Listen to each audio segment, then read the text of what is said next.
الصليب عالي عالي عالي، دم المسيح غالي غالي غالي، صليبي في ايديا ظهره للعالي، ينادي كل الناس اقبلوا الخلاص، خلي الصليب عالي عالي عالي. Hello ladies and gentlemen, today I have a new series of verses in the Quran, and it's about the women in Islam. So please read the text very accurately and give an attention to the words written in red as well as in blue, because the words written in blue, some of them have been on purpose wrongly translated to divert people's attention, and some of these words and sometimes complete sentences have been added from the translator in the English translation just to give an acceptable meaning for the verse, and sometimes just to avoid the shameful words in these verses. The translation is, as usual, is from Islamic sources. So let us start and read the first verse. We read in Surah Al-Nisa, the verse number 34. Al-Nisa means the women. Men are caretakers of women, as men have been provisioned by Allah of a woman and tasked with supporting them financially, and righteous women are devoutly obedient and when alone protective of what Allah has entrusted them with. And if you sense ill conduct from your women, advise them first. If they persist, do not share their beds, but if they still persist, then discipline them gently.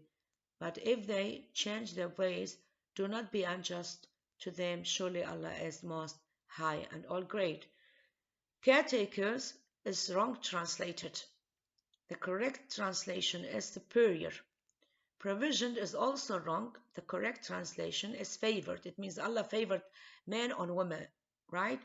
And if you sense here is wrong, sense is the wrong translation. If you are afraid, because takhafun is afraid, it's not sense, no? And then ill conduct is also wrong translation.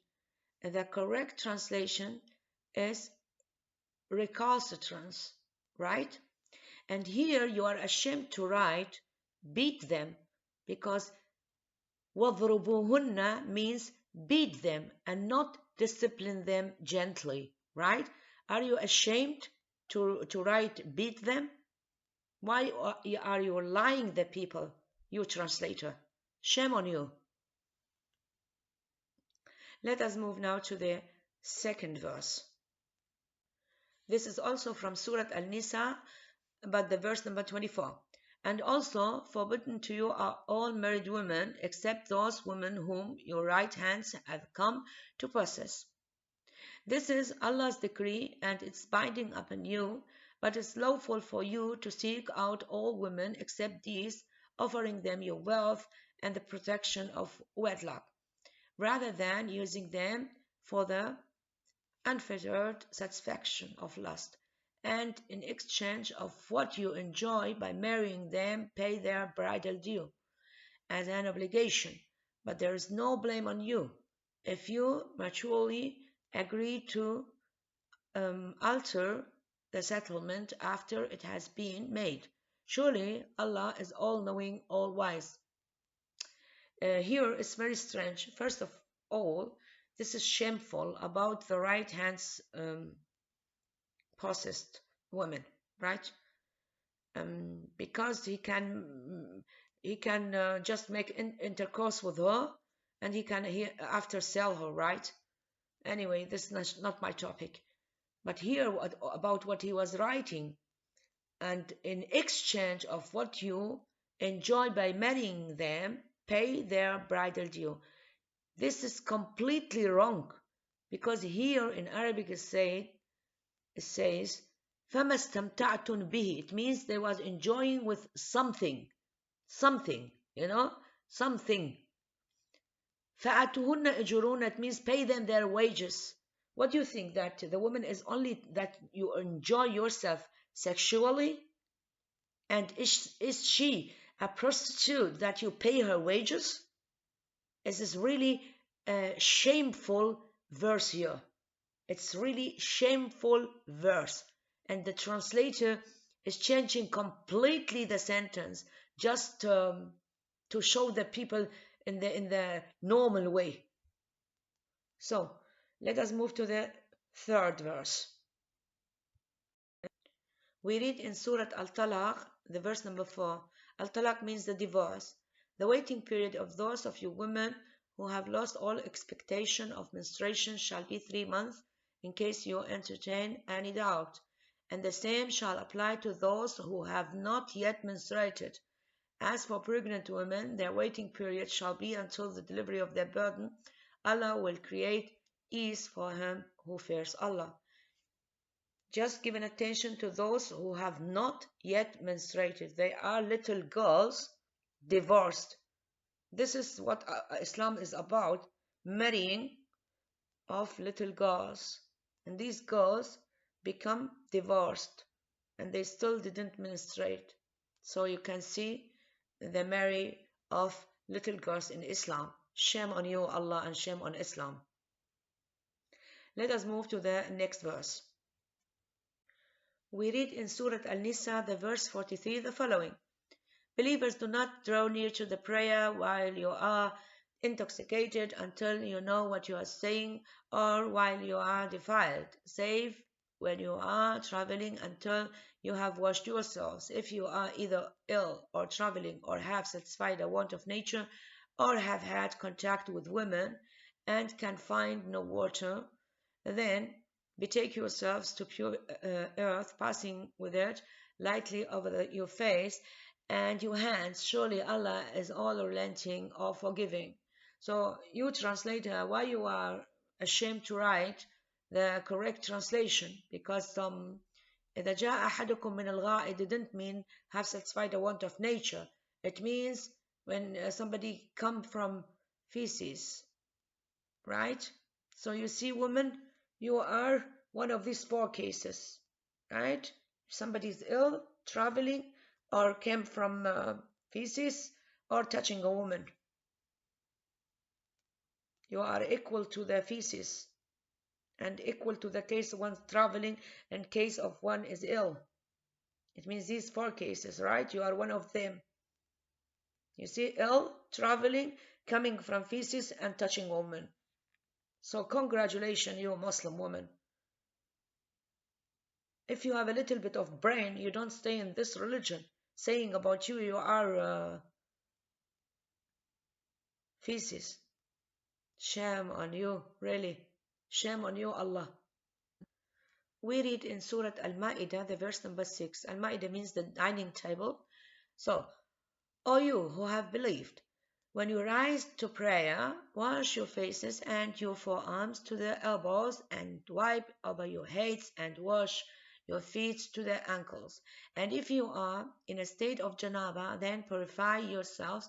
But if you are ill, or on a journey, or one of you comes from the place of relieving himself, or you have contacted women and do not find water, then seek clean earth and wipe over your faces and hands with it. Allah does not intend to make difficulty for you, but He intends to purify you and complete His favor upon you, that you may be grateful.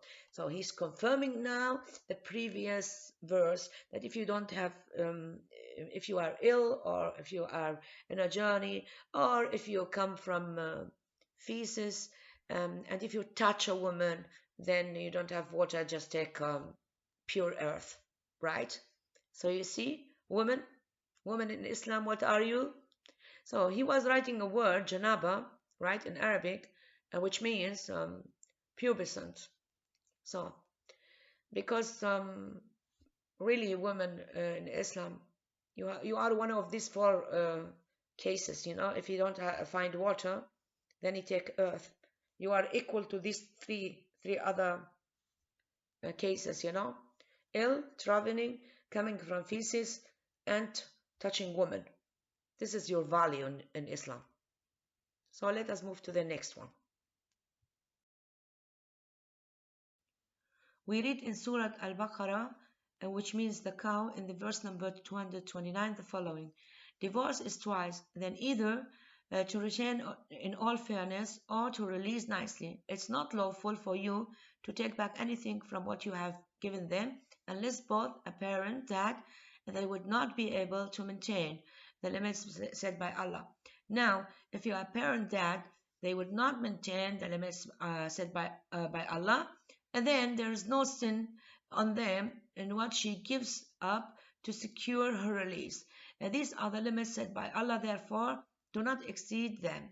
Whosoever exceeds the limits set by Allah, then those are the transgressors. So you see here, the beneficiary is always for the man, because they are not, they are both apparent that they would not be able to maintain the limits set by Allah, but the women have to give up to secure her release.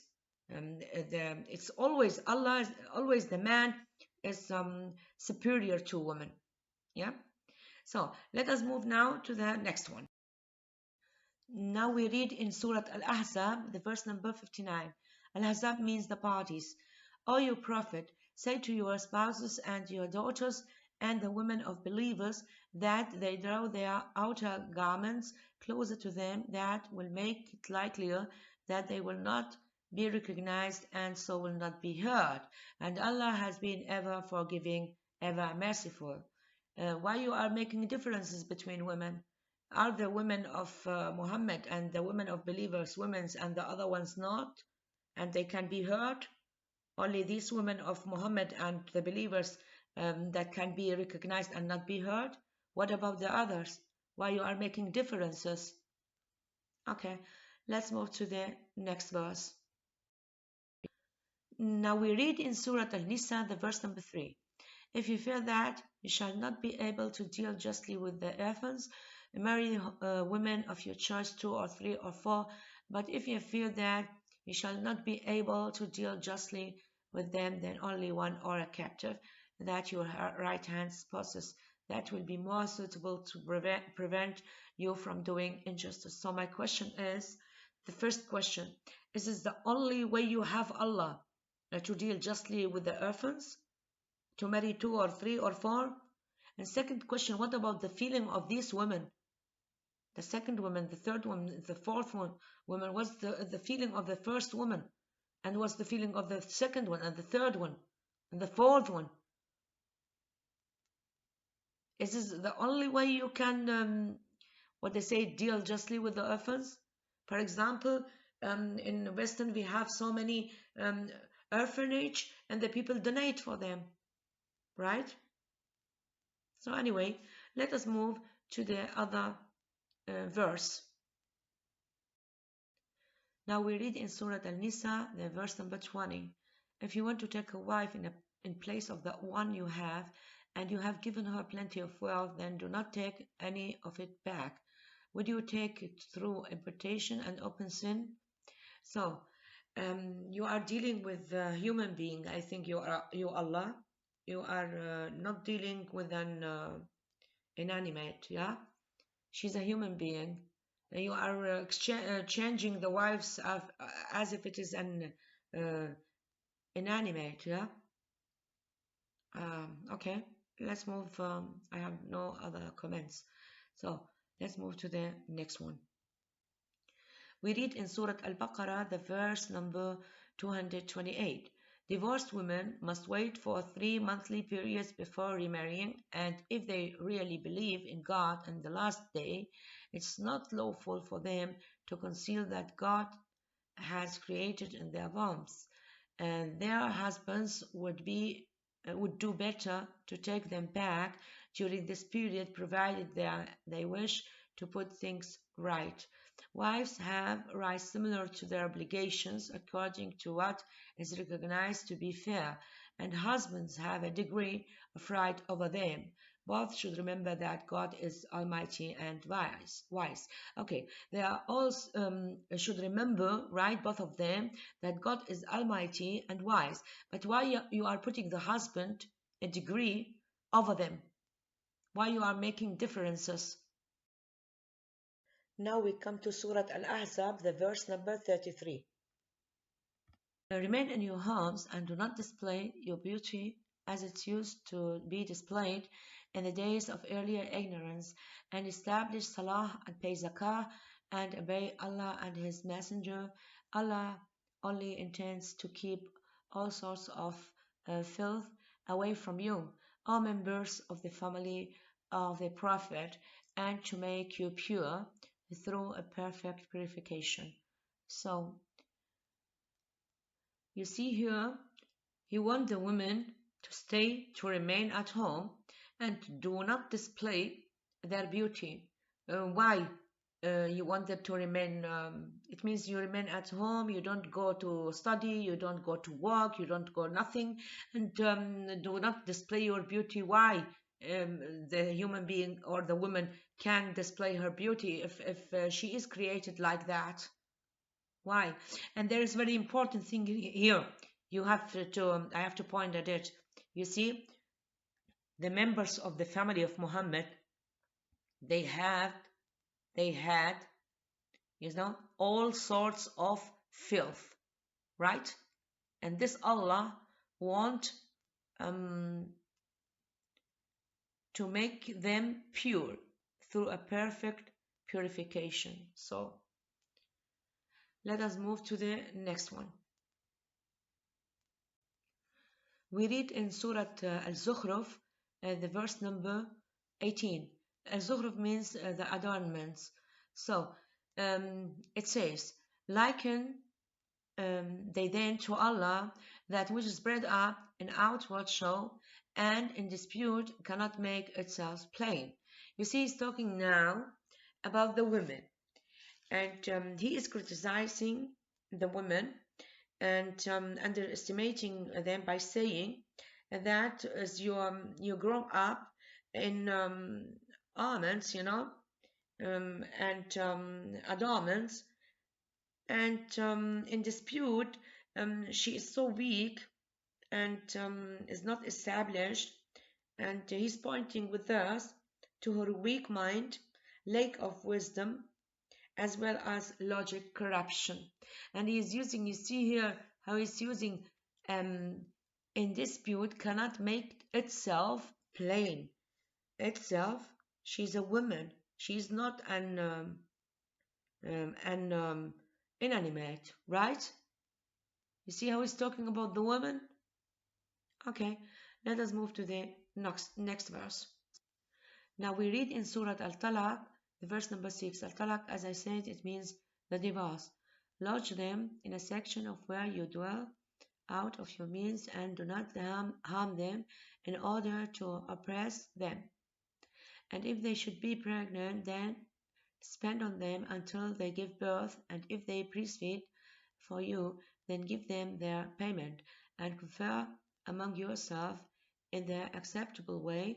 But if you are in discord, then there may be breastfeed for him another woman. Can you imagine that he's paying for his for the wife to breastfeed her own child? He's paying her money, right? And if they have some misunderstanding or they have any kind of discord, then he can bring another woman, to breastfeed his child. It means he don't let the mother to breastfeed this child. Which kind of Allah is this? I don't understand really the people Muslim. How can they believe in this Allah, in this God? He's not the real God. Not at all. Okay, let us move to the next verse. So we read now from Surah Al-Baqarah, the verse number 230, the following. So if a husband divorces his wife 3 times, then it's not lawful for him to remarry her until after she has married another man and then is divorced.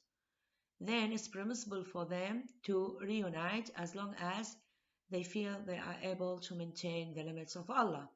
These are the limits set by Allah, which He makes clear for people of knowledge. I don't know which knowledge is this in this thing, but I'm asking here, who is divorcing who?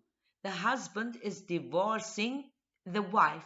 Why the wife should be humiliated, go to another man, to marry him, and the condition is that he has to intercourse with her sexually, and then she come back to her husband, right? Why don't you go, you man, and do these things? Because you are the one who is divorcing, right? But it is typical for this Allah, because the man is superior to women always, right? But I wonder, these people, these Muslims, how can they believe that this Allah is the real God? He can never be the real God. Never. So let us move to the next verse, and I think it will be the last one. Now we read in Surah Al-Nisa, the verse number 15.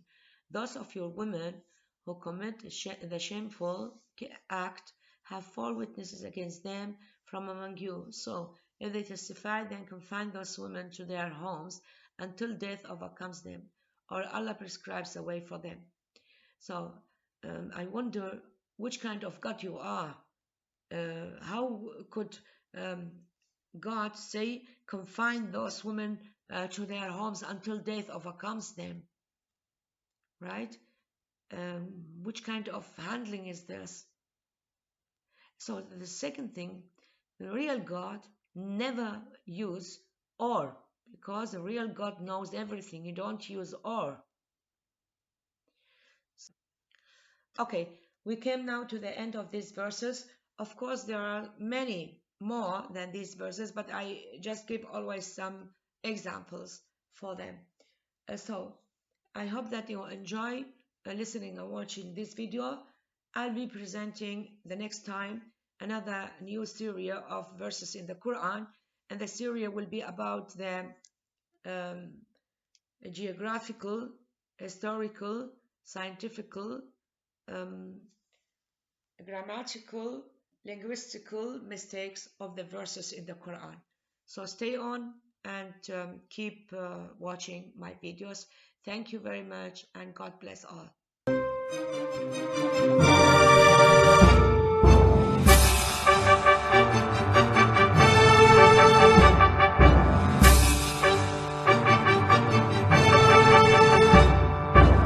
خلي الصليب عالي عالي عالي، دم المسيح غالي.